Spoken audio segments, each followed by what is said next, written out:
Good day, everyone, and thank you for joining us for this new season of Candid Conversations with Jen. I want to let you all know that the subject matter we are discussing today is domestic violence. Domestic violence is violent or aggressive behavior within the home, typically involving the violent abuse of a spouse or a partner. Some may find this content of the interview disturbing, graphic, and inappropriate for children. So please, if you do, refrain from watching and do not allow your children to watch. Today's guest is a survivor of domestic violence. Please join me in welcoming Ms. Nisaa Buchanan. Let's give her a round of applause. Nisaa, welcome again. We're so happy to have you here today to discuss your experience with domestic violence, to discuss your healing, and where you are today as a survivor. So tell me, when did you experience domestic violence in terms of the time frame, the year, and how long it lasted? I experienced it around a little over 2 years. It was about 2011 to 2013. Okay, and so basically, what type of domestic violence did you encounter specifically? It was verbal, physical, emotional, all of them that you can think of, pretty much. Okay, so, and you answered my question because I was going to say the different types of abuse, because I think a lot of times people are not aware that there are all types of domestic violence. Can you expound on that? The verbal is just, how they speak to you. The emotional, they mess with you mentally. It messes with your emotions. And then the physical is obviously physical, hitting on you, whatever it may be. And again, you experienced all of those? All three. Oh, wow. So can you please tell us one experience of domestic violence that you encountered that stands out the most? Okay, so I can think of two just off, the top of my head. So the first time would probably be the first time that it happened. I'm not sure if you guys are familiar with like Ronald Reagan Highway. And so I remember being in the car and I was driving, speed limit's like 55, 60. And as I'm driving, I forgot what the argument was about, but I just remember my head being slammed into the window as I'm, onto the side window as I'm driving.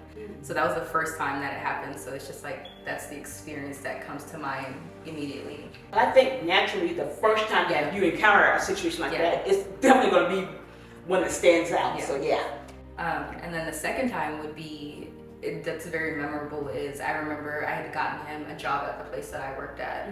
And so at one point he was upset about something and I had spoken to somebody else, but just because it wasn't him that I was speaking to, he wasn't happy with it. And so I knew that it was coming. I could see in his eyes that it was coming. And so to avoid the situation, I tried to leave the store to make sure, nobody else saw. And so when I walked outside, he followed me. And that's when the first time that he hit me, in front of people, the first time that he had abused me in front of people. And so I ended up, falling and kind of like hitting the curb. And then after that, he tried taking my car and leaving, but luckily there were people that I knew around, and so they were able to come and help me out. So yeah, it was just memorable because it happened in front of somebody, and that's when it finally got out that it was happening. So you explained to us some of the types of domestic violence that you encountered, but I want to be clear to our viewers that there are all types of domestic violence that one can encounter. And so it is the physical abuse of which you've already mentioned. There's sexual abuse, there's emotional, there's economical, physiological actions or threats of action that influences another person. So just to be inclusive of the types of abuses that you have sustained, did you encounter any of the economics or other threats? Definitely economical, like all of the money was supposed to go to him. I was the one working even at a point when he didn't have a job, and so I had to pay for everything that there was, even with a second job. And that's what I can think about. And obviously like the threats, if you tell anybody or if you try to make it seem like this is going on, or if you even give a clue, then those were threats, things would happen, so. I think that the psychological abuse as well as the economic abuse, that people tend to overlook those. I think it's kind of hard to deal with a controlling person. And so one of the ways that they control you is through the money situation, the head games, you know. So can you give us an example of you experiencing any one of those? I would definitely, the economical kind of falls into like the property as well. So one of them was his car wouldn't work that well, and so I would never drive it. So he would end up taking my car, and so when he took my car, I was stuck at home all day. Couldn't go anywhere, couldn't do anything. Is that the isolation that happens? That isolation, yeah. And so, I mean, I couldn't really talk to anybody. I couldn't really do anything. So he knew I wasn't going to leave. So the things that he wanted to do on the side, he could do it because he had a car that was working. So, yeah. Okay. And so what about the emotional roller coaster I'm sure that he had you on? Tell us about that. So one of the emotional roller coasters that I can think of for sure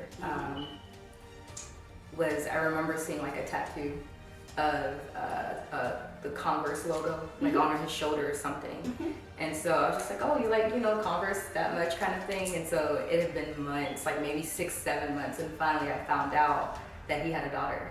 He had lied about having a child. And so that was just like, you know, afterwards it was just like he would play with my emotions, you know, regarding a child or his daughter, you know, kind of use it against me as if I'm not going to accept his child or whatever it may have been. But obviously, if somebody knows that in the beginning, it'd be a lot different. So, yeah. Okay. So in doing my research on domestic violence, I came across what is known as the power and control wheel. Let's take a look at this. The power and control wheel is a helpful visual tool in understanding the overall pattern of abusive and violent behaviors. It gives us insight on how it is used by an abuser to establish and maintain control over their partner/victim.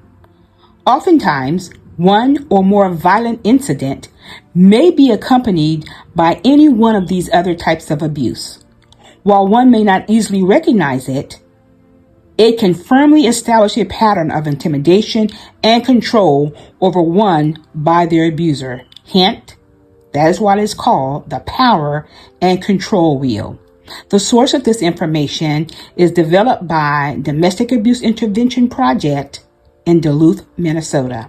So I think having displayed the power and control wheel, it gives a better picture to us as well as our viewers on just how an abuser tends to think and how these all tie in together. And so I tend to think that what comes along with an abuser being a controlling person, I think we can see some narcissistic behaviors.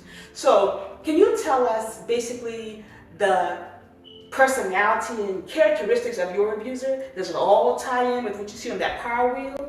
Definitely. Everything, I mean, tied back to it was always him, about him, and he would flip it to make it about him. So everything on the wheel ties back to, you know, who he is or the things that he did to intimidate or abuse. That power and control. Yeah, the power and control. Everything was, you know, you can talk to certain people or who are you texting. Like he was allowed to check my phone. He was allowed, I can talk to anybody. So definitely just, you know, the isolation was a big one. Well, so let's talk about isolation. So when we think of isolation, we tend to think that you are not allowed to go out of the house. But isolation can also be you're not allowed to talk on the phone to your loved ones, to your friends. They put you in like a box. I'm the only person that can talk to you. I'm your best friend. You can count on me. And so it kind of pushes family members and friends and coworkers out of the way. So tell us a little bit about your experiences as far as being isolated at times. Isolation. So definitely there were times on my phone, like I would basically have to make sure I hung up the phone before he got there, because I know that the second that he got through the door, he would want to know who I was talking to. I mentioned the car situation, like I wasn't allowed to leave my house because he had my vehicle, so I couldn't go anywhere. At work, anytime that we worked on the shift together, I felt isolated then because I wasn't allowed to talk to really anybody else, and I was a manager at the time. You couldn't mingle with the other. I couldn't mingle with anybody. Even people, you could tell there was no attraction. It was just nothing but a friendship. It would never, even if it was a female, like I just wasn't allowed to. I remember having a best friend who, you know, she was a lesbian, and he wouldn't even allow me to talk to her because he felt like there was an issue with it. So just, I couldn't talk to her like that. So definitely isolation every day. So it was every day. Every day. Every day, no matter where you went. No matter. So how often were you able to see your friends and your family? So I wasn't really able to do anything. So there's one time that I could specifically remember I was able to go out with my friends, but it was after an incident happened, and it was because I needed to get away from him. So that was the one incident I ended up going with them. It was a time I ended up having to call the cops, actually, because he was abusing me outside. He was trying to take my car. He jumped on top of my car inside of the moonroof. And so that was the one time that I could ever think about that I was really ever able to go out. And then another time I was able to go out with my friend, my old best friend, but he had to come with me. And it was to her father's party, but he had to be there. And I guess to make sure, you know. So for some women, they would say, oh, I could never allow that. Yeah.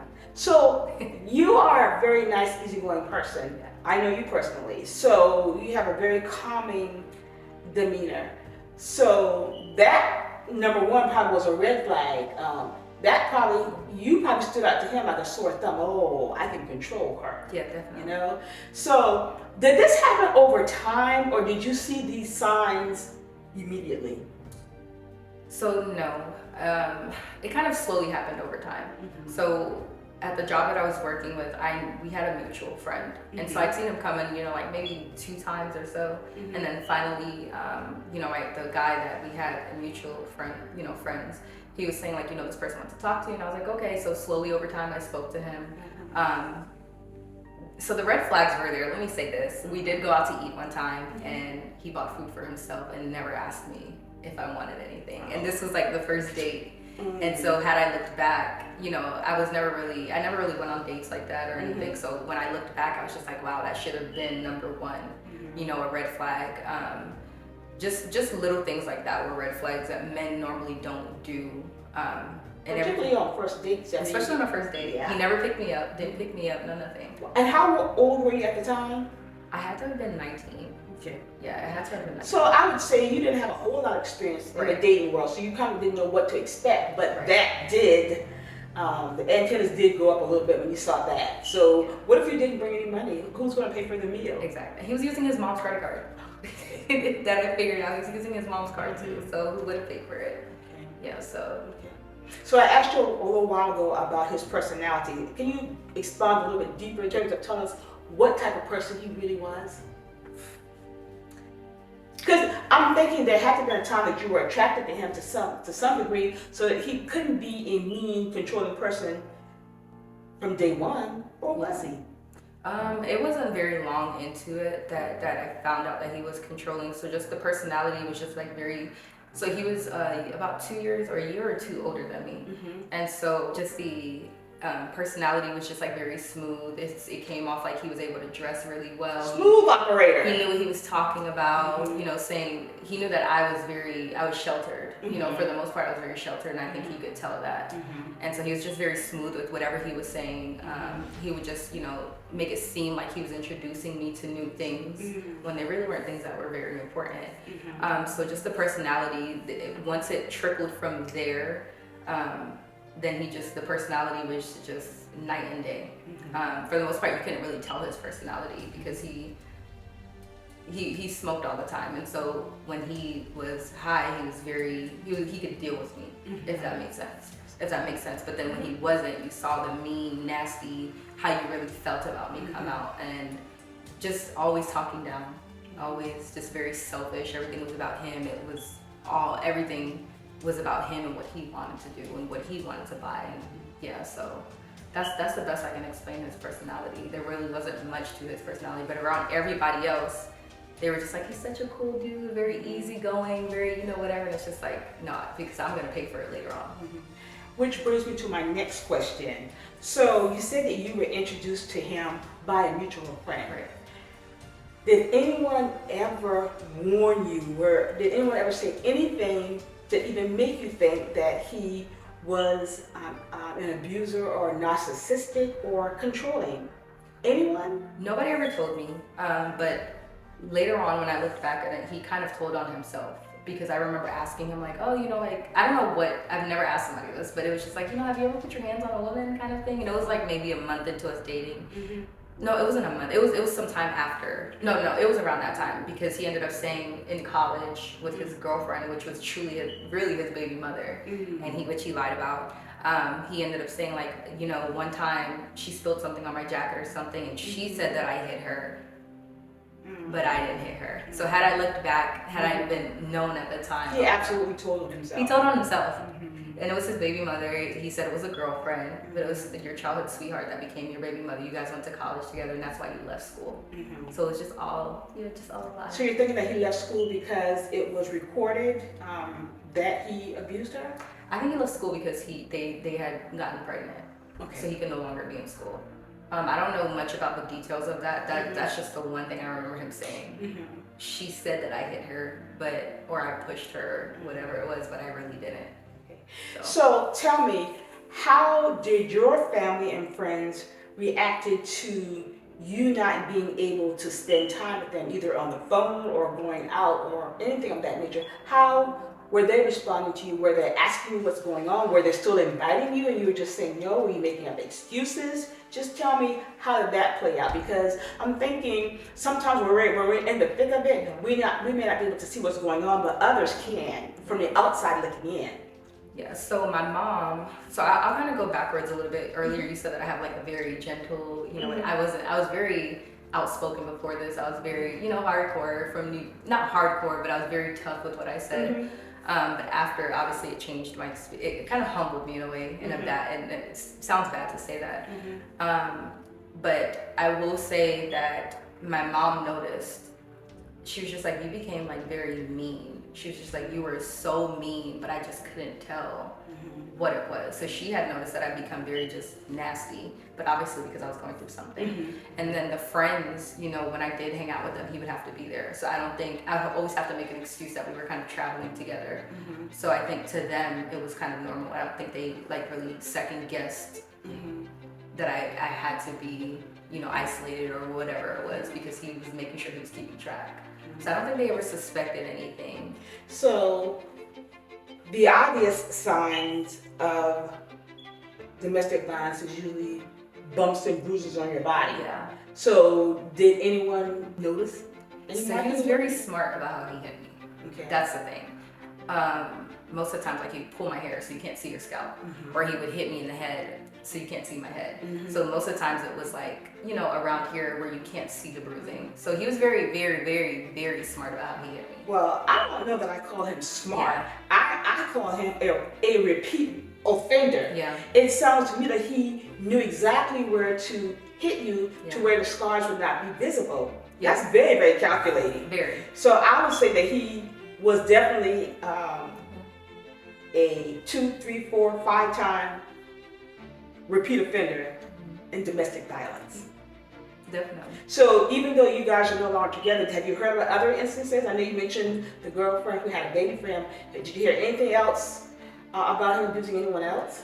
No, I know sometime after, it was maybe a few years, maybe around 2019, 2018, I had gotten a message from him actually on Facebook, and so I forgot what he mentioned, but I was just like, you know, you really need to get help so that you don't do this to anybody else. Like, I was scared. I knew that he had gotten into a new relationship, and I was very scared for that girl, especially because I think she was a little bit younger than me. And so his response was, you know, I don't do that anymore. I haven't put my hands on her, kind of thing. And I'm just like, you don't change overnight. Especially somebody who's abusive just doesn't change overnight. So I'm pretty sure it's continuing. It's continued, yeah. So I really believe that people who are habitual abusers, I don't think they can just stop on their own. No. I don't even know that they even like the person that they have become in doing those things. So without some type of therapy, some type of treatment, I don't know if they're able just to stop on their own. Because first of all, you look at their triggers. Can you think of any specific trigger, what you would say, what you would do, that would just spark him into being abusive? I feel like anything that I did, like deep down, He was a hot wire. He had a hate for me. Like you could see when you look in his eyes that he just had a hate. So it just triggers, anything that I would do, any way that he felt disrespected, or my tone, or if I didn't hang up the phone, or whatever it was, because he wanted my attention. So anything was there. It could have been about his daughter. That was a trigger too. Like anything just made him angry. Well, I don't think that he hated you. Yeah. I think it's probably the evil within. Definitely. You know, I can't see anybody even hating you. Okay, you have such a pleasing personality. I just don't know that anything that you could do that would cause him to hate you. It's just what's inside of him, I think. And I think he is one that truly needs to get help. So tell me how you were able to break away and get free of him. So I was able to get free. I remember an incident that I kind of brought up earlier.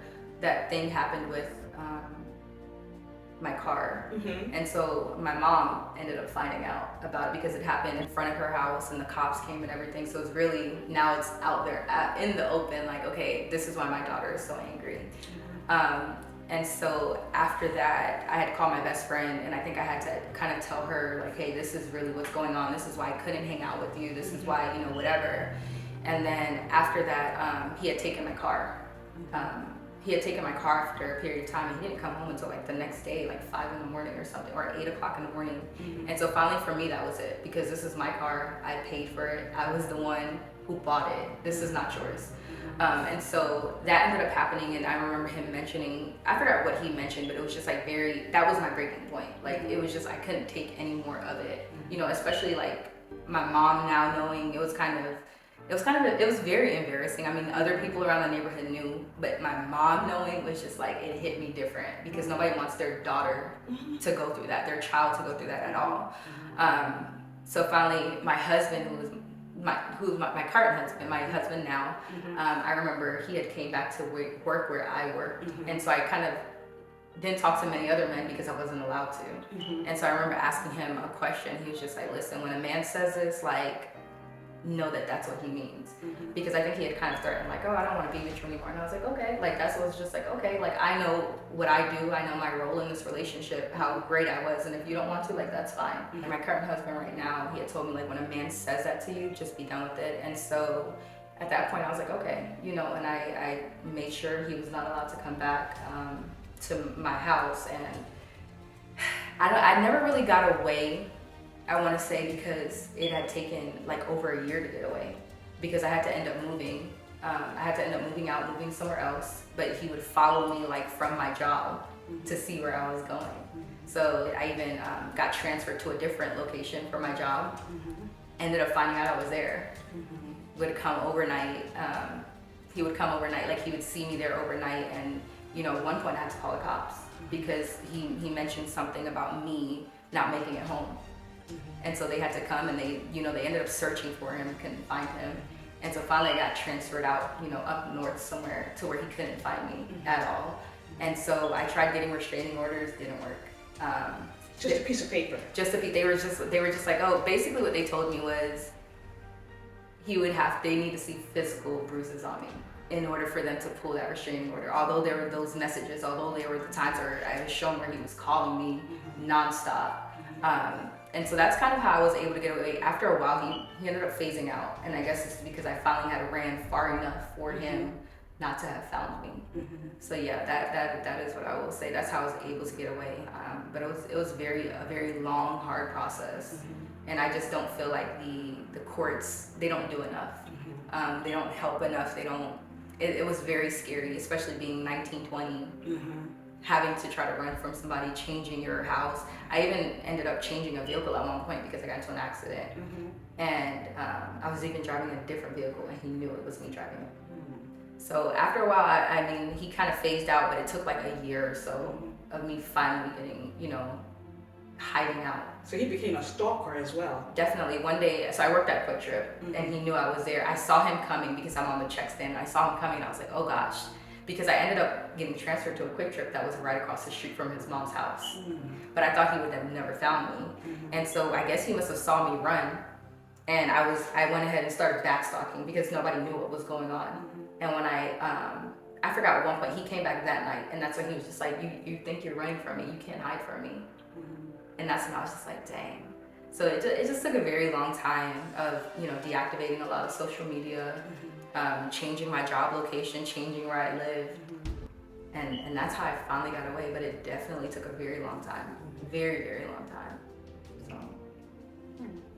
Okay, so I know that you are now in a better place. So tell me how encountering years, 2 or 3 years of this abuse, how has it shaped you into the person that you are today? It took a long time, I feel like, to become who I am today. It shaped me. For a while, I was just very broken, very insecure, always beating myself up. But now I'm just like, and this relates to even friendships or people in your family. You can't always blame yourself for somebody's actions or how they treat you or whatever it is. So today, definitely, I'm not second guessing myself. I'm not doubting my ability. I'm not beating myself up. So I would say it definitely shaped me into being a stronger person, to stand on, you know, how I feel. You know, don't be afraid to defend yourself, especially when you know you're doing right. So definitely stronger, completely. I would have never saw myself even on this side when I was going through it or even after it. So I'm definitely stronger. I would say that. Okay. So what advice would you give a young woman or any woman who are going through any type of domestic violence? I would say to know your worth. I would say that truly somebody who cares for you will never intentionally try to hurt you. And I would definitely say, you know, seek help, even if it's slowly but surely. They say they're going to change, they're going to get all these things. People like that need to change on their own. People like that need to truly get help, deep rooted. They need to truly go to therapy for a while. They need to do the work themselves. They have to do the work themselves. You being around is just, I mean, it's not going to help them, because they need to see what they've lost. They need to see who you are and what you truly mean to them. So I say slowly find your help, slowly get out of it. You know, even if you have to tell somebody, slowly pack your stuff up so that you can go. I definitely would say find your way out. Like, there's no changing them. I don't care who it is, there's just no changing them. So if you could just give 3 characteristics or 3 signs that women should look for in an abuser, what would they be? I'm sure that there are many, but just give us maybe 3. I would definitely say insecurity. They're very insecure. They always flip it to you. What are you doing? Just checking, wanting to know your every move. Like, where are you? Who are you going? Like, it's okay to ask, you know, who you're going out with, but you don't have to keep tabs on the person. Just people, like, they go through your phone. They check your maps to see where you've been.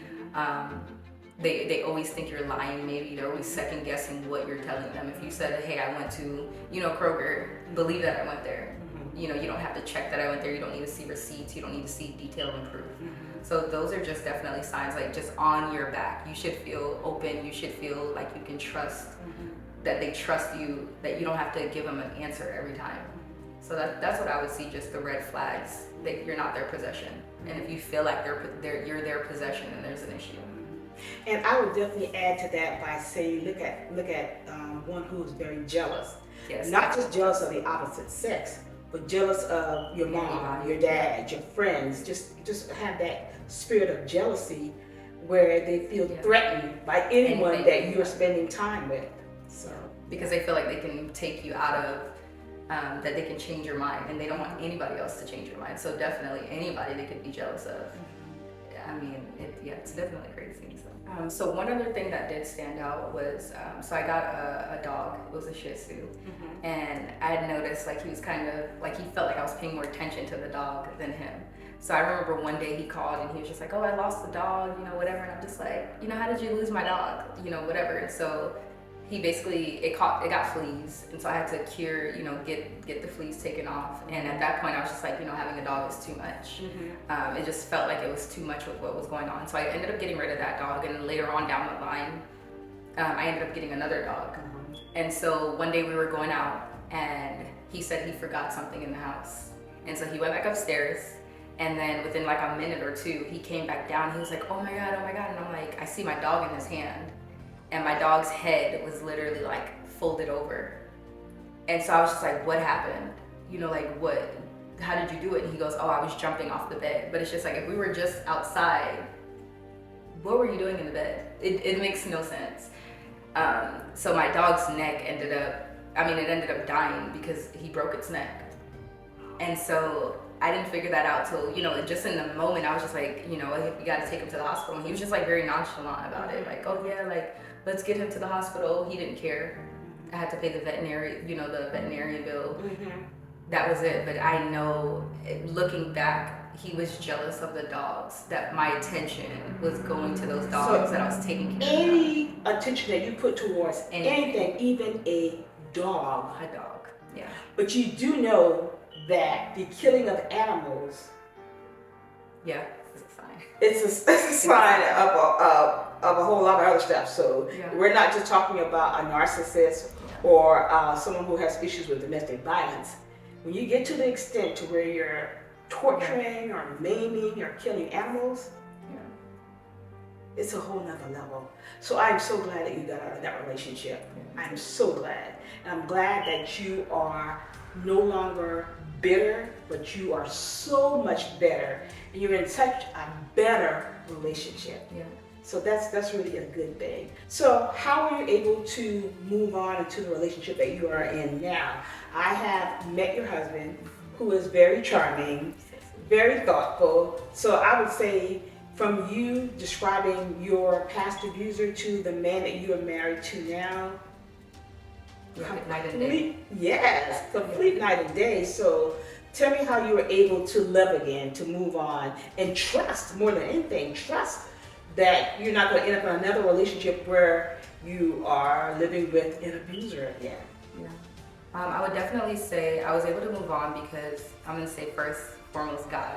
Because there's nobody that could have changed my heart the way that God did. Mm-hmm. There's nobody that could have filled me the way that I need to be filled other than God. Mm-hmm. So just going to church, and I know it sounds like cliche, but really going to church and building that relationship with God validated who I needed to be. I didn't need anybody else to. And so also therapy, I was able to go to therapy. I've been in therapy even, now for a long time, and just talking to them about things that I was insecure about or things that I second guessed, the abuse and all these things. So going to therapy truly helped, and even making my videos, when I made those videos, it was just like fulfilling to me because other people would start coming out and asking questions and would see even when I was the person that I was then wasn't truly who I was. It was just because I was going through that. So being able to share my story with people actually helped me to heal in a way, because a lot of people are going through this. A lot of people have dealt with it, their parents, whoever it may be. So truly God, therapy, going from a man like that to my husband, the whole situation humbled me for sure. So I was able, my husband's very sweet, very, easygoing. And so since I was humbled by that situation, in a way, to me, it was like a blessing in disguise. Not saying that the violence was a blessing, but being in that relationship allowed me to understand where my husband would be coming from, or just to be more gentle, because before I wasn't very gentle. So just night and day. He's very sweet, very charming, very, loving. He fills me the way that I need to be filled. So yeah. Great, that's awesome. So would you say that your relationship with your current husband, because of what you've gone through, it's made you guys have a more stronger, more fortified relationship? He gets you, he knows the things that you encountered. You did talk about what you encountered, correct? So he's fully aware of that. So I'm sure that shaped the way he treats you in life. So tell me a little bit about that. I would definitely say the experience that I've shared with him, he's very gentle. Like, he's not naturally a rough person, but he's very gentle with me, or he knows like things that may trigger me. So he's very careful about how he says them, or even in his tone, he makes sure, I'm comfortable with whatever it is. So it definitely shaped our relationship in that way. And so you mentioned earlier about the videos and how you found that it helped other people who were going through the same or similar situation. So tell me about the videos. I know, I think I've read where you started a channel on YouTube about domestic violence. So can you explain? Yeah, so I definitely did videos. So where we lived was a very small town, and so I did start my videos, and put the initial one out there to kind of see like what the feedback was, because that wasn't like a thing, you know, domestic violence. So I spoke about that. Nobody, you know, you don't know anybody that went through it. So I did start a channel. I did put a few videos out, but I wasn't healed as of yet, and so it was very, afterwards I was just kind of like embarrassed about it. So I did pull away from doing it, but it was just talking about, you know, the things that I've been through, the things that have happened, you know, the signs of what an abusive person can be like, just those little things that I've gone through. And, yeah. So basically a part of your healing was telling your story, and it probably aided in the healing of others. Would you say? Definitely. So, Yeah. Okay, great. So I think that would be a great segue into us talking about inspirational quotes. So I really enjoy on social media or even in books where people talk about certain things that inspire them, that motivate them, what have you. So I am now introducing to my Candid Conversation viewers a segment that's called Inspirational Moment. So here is the inspirational quote I'd like to put before you, and I want to know what your take is on it, okay? So, if you are not spiritually fed, you will be emotionally led. What does that speak to for you? For me, if you're not spiritually led, if you're not hearing from God, you don't have the wisdom on what to do, who to be around, whatever it may be, whatever situation you're in, if you're not reading, if you're not talking to God, if you don't have a relationship where you're picking up that phone to God every day and talking to Him like He is your friend, then everything in life that you encounter, you will use your emotions to justify. You'll use your emotions to make decisions, and our emotions just aren't best, you know, not all the time, especially when we're in a situation, especially, you know, us as women, you know, we think with our hearts. And so if you're not hearing from God, if you're not being led by God, then you're going to do what you want to do because that's how you feel. So, yeah. So my take on it is similar to what you just said. So we know that reading the Bible, going to church, studying the contents of the Bible, letting it really sink in, you meditate on Him, that is how we feed our soul, okay? And so if I am daily in prayer, meditating on situations, and I feel like if I have the Word inside me, because after all, we are what we eat. Okay, definitely. We are what we eat. So if we're feeding on the Word of God, that's what feeds our soul. So when a situation or a crisis happens in our life, if we don't have that spiritual connection, that food inside of us, then we are going to be led by our emotions. Okay, so if you don't have the Bible in you, you don't have Scripture in you, what are you going to live off of? You're going to go after emotions. Emotions is going to govern how you make decisions and choices in life. So I think that's really important for us to take note of. Okay. So in this segment of the show, we're going to talk about current events. Okay. So what is happening currently now in the state of Georgia, specifically in Atlanta, Fulton County, is the District Attorney Bonnie Willis. I hope you have been following the hearings regarding the attempt to disqualify not only her, but the entire Fulton County District Attorney's Office from hearing the issue on the RICO charges and conspiracy charges and other charges on Donald Trump and some 14 other people. So I know I've watched some of the trial, a hearing, and a lot of people have a lot of opinions about how the District Attorney, Bonnie Willis, a female, conducted herself during the hearing. So tell me, in your opinion, your take on her behavior, how she conducted herself.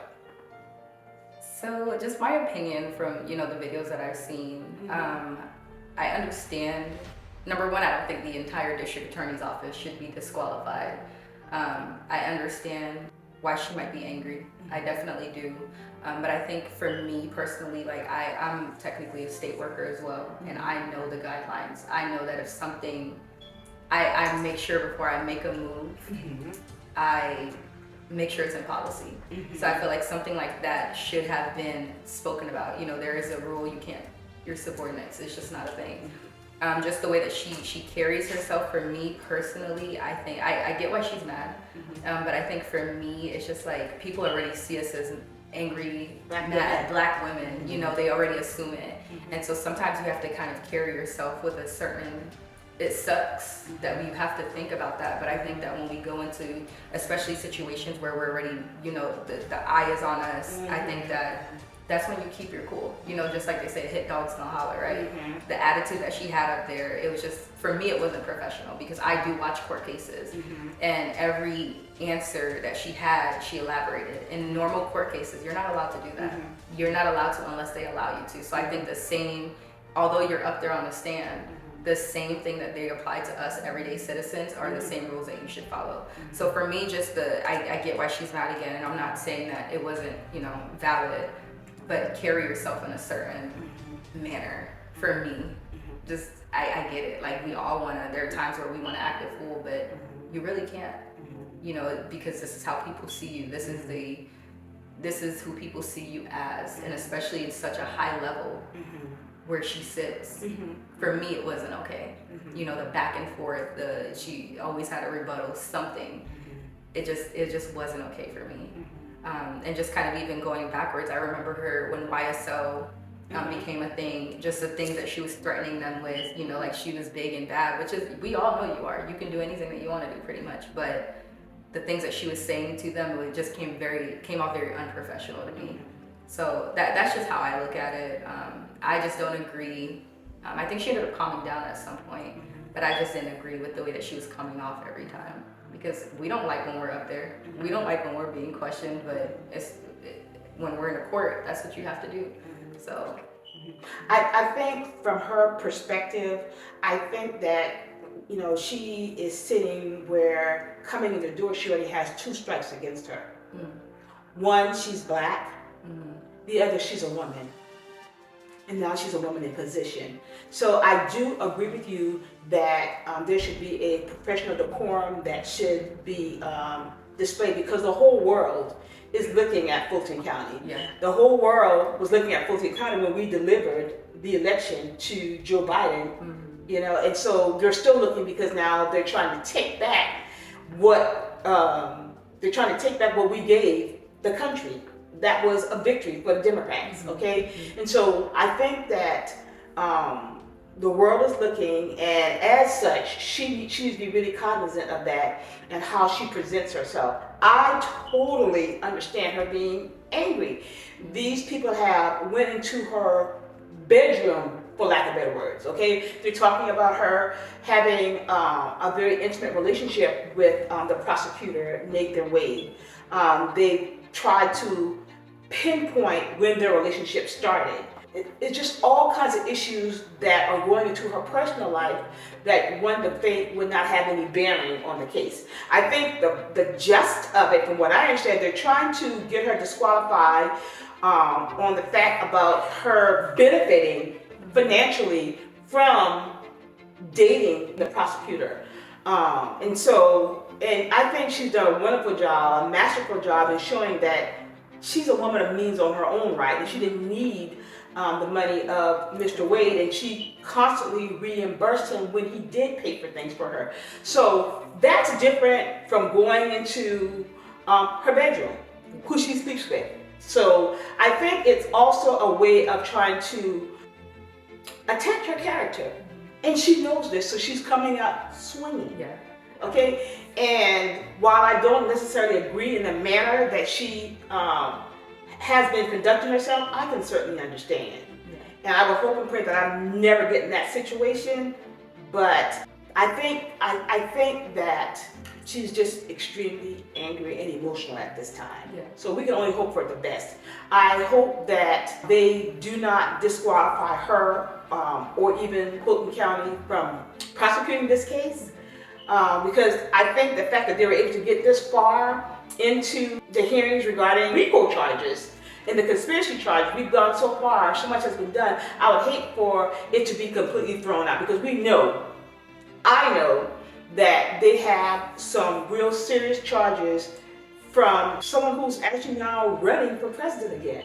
So we need to know who we are dealing with. We need to know if he's guilty of the alleged charges. So if this hearing, these trials need to go forward. So I hope the inaction or the wrongful action, or however you want to characterize this situation, that it does not stop the prosecution from going forward. Okay? So another current event that's going on a lighter note, comedian Monique. She recently did an interview with Shannon Sharp, and she divulged a whole lot of information about a lot of people, and some people who are in very high places. We're talking about Oprah Winfrey. We're talking about Tyler Perry specifically. And so I know that Oprah Winfrey and Monique have a very strained relationship. And so I think that one of the main reasons that they have a strained relationship, it stemmed from, I would say first from her, Monique being casted in the role of the movie Precious, okay? So there were some issues with her not promoting Precious that I think Oprah took exception to. And then from that point on, Oprah interviewed Monique's family members, specifically Monique's brother, who molested her when she was younger. So that's one of the issues that Monique has with Oprah. So do you think that that's a fair assumption that Monique should have to be offended by what Oprah did? Definitely. I just feel like that's her story to tell. Like if she wanted her mother and brother and everybody to be on there, she could have. She has a stardom. She has a platform. She could have interviewed them herself. I don't think it's somebody else's duty or a job just to bring your family into it, especially something like that. I mean, that's nothing to joke about. That's nothing to get deep into. Like it's somebody has to heal from that, you know. And so when they're living it and then they have to relive it because people closest to them decided to come on, you know, TV and do it. I mean, who are you to do it? And I know that Oprah went through, you know, similar abuse. Exactly. So it's just like you're benefiting off of something like this financially. Well, and I think you said it best. That situation with her being molested by her brother and involving her parents in that interview, involving Monique's parents in that interview, again, it was Monique's story to tell. It's her story to tell. So, and the other final issue I want to bring out about Monique and that interview with Shannon Sharp would be the situation that she has with Tyler Perry. Oprah and Tyler Perry are friends, and so according to Monique, they have gotten together and somehow worked together to cause her to lose millions in the acting industry. Her not being casted for certain roles and what have you. And as a matter of fact, she went on to mention that some roles that she was promised, Oprah actually took those roles from her. We don't know that to be the truth. We haven't seen any contracts or what have you. But one of the things that Monique is very upset about and that's demanding is an apology from Tyler Perry, because she said that Tyler Perry admitted that he put out a false rumor or narrative about her being difficult to work with. And that is the primary reason why she feels she has lost income in the acting field. To go on, she brought receipts. She played a video for the world to hear of Tyler Perry basically saying this. Should she have done that? We live in a world today where people feel like they have to have receipts. I don't blame her. I personally don't blame her. I mean, if he wouldn't have done it, then what is the issue? If she's trying to justify herself, then why not? I think she had every right to put out those receipts. Just, I mean, are you trying to say she should be silent? Are people thinking she should have been silent just because of who he is? I mean, wrong is wrong. That's just how I stand. If wrong is wrong, right is right. So had he not done it, then there would be nothing to be upset about. An apology for me, not everybody's always going to give you an apology. So for me personally, I don't know what apology is going to do for her. Is it going to prove that he said what he's, it was wrong? Just not everybody's going to do it. So I feel like at that point, move on from the apology part. You already put the evidence out there that he lied about it. So. And as far as in terms of that apology that she's expecting, I think probably one of the things that she needs to look at is that forgiveness is for you, not the other person. So I think I would be very angry that I lost millions too, but she's gotta forgive, and I hope somehow she regains at least some of that money that she lost, that lost income. And I think she's back on the mend as far as rising up to do other work, but I can understand her being angry as well. So, I would too. Nisaa, it has been great talking about you and your experience with domestic violence, and you've given us a lot of insight and what you encountered and things to look for, and that power and control wheel will be helpful to a lot of people who may not know a lot about domestic violence. And I just want to thank you for taking the time for being honest. You were very candid, and I appreciate that so much. And I wish nothing but the best for you and your new family. Thank you. I appreciate you giving me the platform. Just not many people talk about it, so I just appreciate you wanting to hear my story, because not a lot of people want to kind of like relive that moment. But I mean, if we're all silent, then how does the message get out there? It continues to happen. So I appreciate you. Yes, the cycle continues. It does continue. So well, thank you again for sharing.